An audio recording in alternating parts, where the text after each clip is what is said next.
question is, are you ready? Hello everyone and welcome back to another episode of Neurodiversity and Wrestling Success. I'm your host, John Arroyo, and today we're going to be covering Night 1 of WrestleMania, and boy, it was legendary.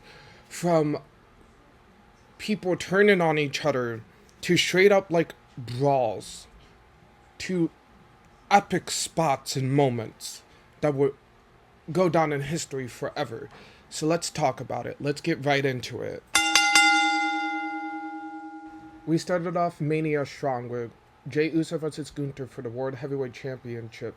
And boy, Jey Uso came out with the crowd. He had the cheerleaders. He had a whole pet rally for Mania, and I loved it. So we started the match with just full of chops, slaps, pure emotion. Gunther was dominated early on, keeping Jey grounded with his brutal offense, but Jey fought back with heart, refusing to stay down. At a point, Gunther had tried to run off with the title. Classic heel move, but Jey wasn't having it and dragged him back in the ring. After some chaos, Gunther hits Jey with the title without the referee knowing, and then hits a big splash. We thought it was going to be over, but it was only for the two. Jey turned the tide, using Gunther's own moves against him. A powerbomb, then a sleeper hold. What a way to kick off WrestleMania. The crowd was electric. And then we got a pretty quick but intense match with the War Raiders and the New Day for the Tag Team Championships.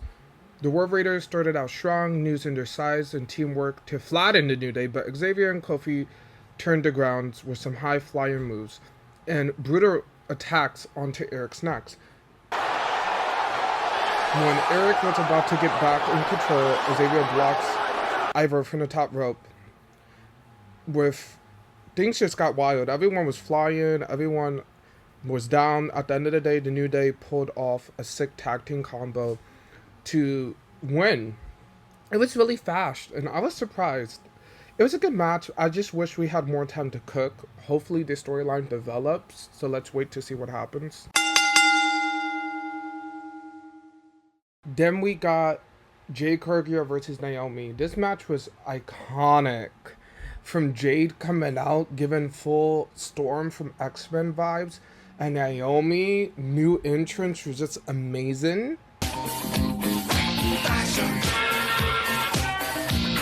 The match was iconic. Jade came out strong, dominant, powerful, tossing Naomi like a ragdoll, but Naomi uses her speed and smart, hitting an X-Factor on the apron, slamming Jade face into the steps. Even got in a near fall with a standing split leg moonsault, but Jade powered through that with a big boot and a signature slam, and finally hit the Jade for the win. This match showed both women can deliver without a title on the line. I'm calling it now. This is only part 1 of the feud. This feud, we're going to get a second part. It's going to be a multi-part series, and I just can't wait. The next match we got was LA Knight and Jade Cargill for the US Championship. Not LA Knight rolling up in a Mercedes, talking about style. He starts off hot with some offense, but Jade Cargill was a beast. Samoan drops, slams, moonsaults. He threw everything at Knight. Knight fought back with a huge powerplex, even hitting the BTF, but Fatu wouldn't stay down. At the end, Fatu seals the deal with devastating moonsaults. This match was a straight-up war. LA Knight brought the fault, but Jade Cargill showed it's his time, and werewolf energy is real, and it's now. I just love this match. Jade Cargill, pure chaos. I cannot wait to see. Then we got El Americano versus Rey Fenix. Due to the fact that Rey Mysterio got injured on SmackDown, Rey Fenix stepped in for his first WrestleMania match, and he delivered. El Americano and Rey Fenix starts with crazy chain wrestling, insane flips, brutal suplexes, and a crazy, I don't even know how to explain it, a 450, a 54, splash from El Americano. It was really interesting. But at the end of the day, El Americano was able to win the match by using a piece of metal that he hid in his mask to attack Rey Fenix and then putting him in the ankle lock to win. I really like this storyline and I can't wait to see where it goes. I feel like it's building up to something. Now we're going on to Tiffany Stratton and Charlotte Flair for the women's title. And this match was a show stealer. Okay, before the match, Tiffany came out giving full Barbie doll energy in a Barbie box, giving the Barbie fantasy.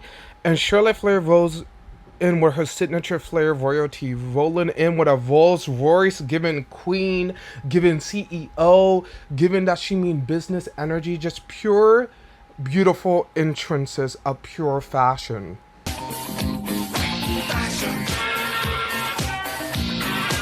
The match started out with a straight up brawl. Charlotte just slaps and chops Tiffany.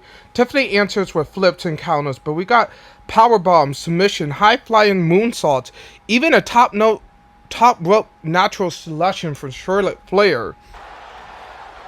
And during the match, Charlotte Flair kept attacking Tiffany's leg, putting her in a finger four leg lock near the ring apron and then in the middle of the ring that left into a slap fight. Okay, it wasn't just a fight, it was a brawl, like it was an actual fight. But at the end, Tiffany hits the prettiest moonsault ever to win the match. Might as well go down as one of the best women matches of all time at Mania.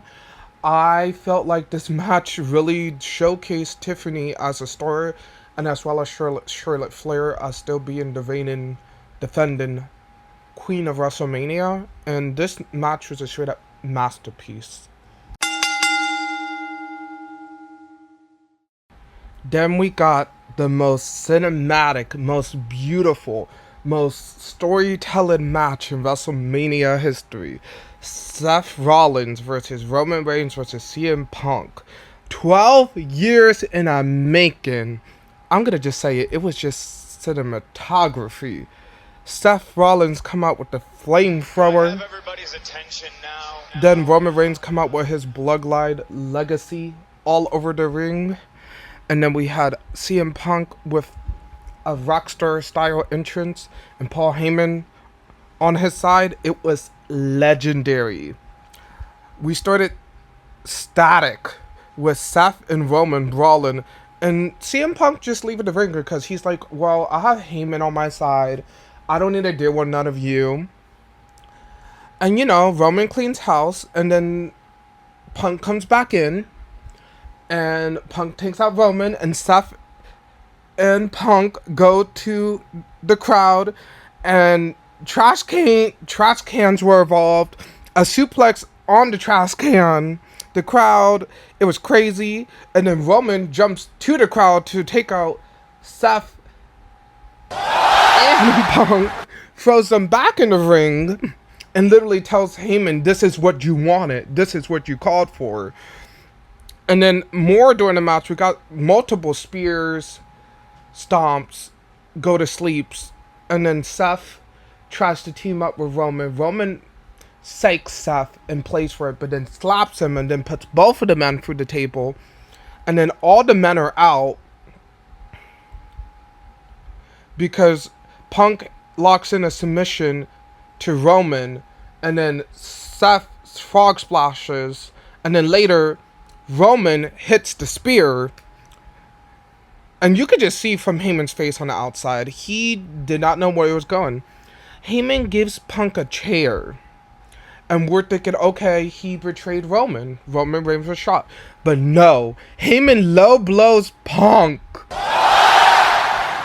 and then gives the chair to Roman for Roman to beat up Punk with it. And then Heyman is like, look, Seth is in the corner. You should do what he did to you 12 years ago with the Shield. Come on. And while Roman is about to get his street revenge, Heyman low blows Roman. And then we find out, because Seth says, give me the chair. Heyman gives him the chair. He beats the hell out of both of them. And then does a pedigree for the win. What the hell? That was a swerve on all swerves. That's something I didn't expect. Nobody expected. I knew that Heyman was going to choose between Roman or Punk, but Seth? Was this planned all along? I was just shocked at the end. And I'm going to say this. That match was pure gold. And I can't wait for night 2. How is night 2 going to top that? So that's pretty much my reviews for night 1. Please like, comment, and subscribe. And let's get ready for night 2. Come on. Like, we have Cody Rhodes and John Cena. We have the women's 3-way match. We have the Intercontinental 4-way match. We need to see how night 2 is going to go. So come on. Come on, WrestleMania. You've been killing it. And I'll see you guys next time.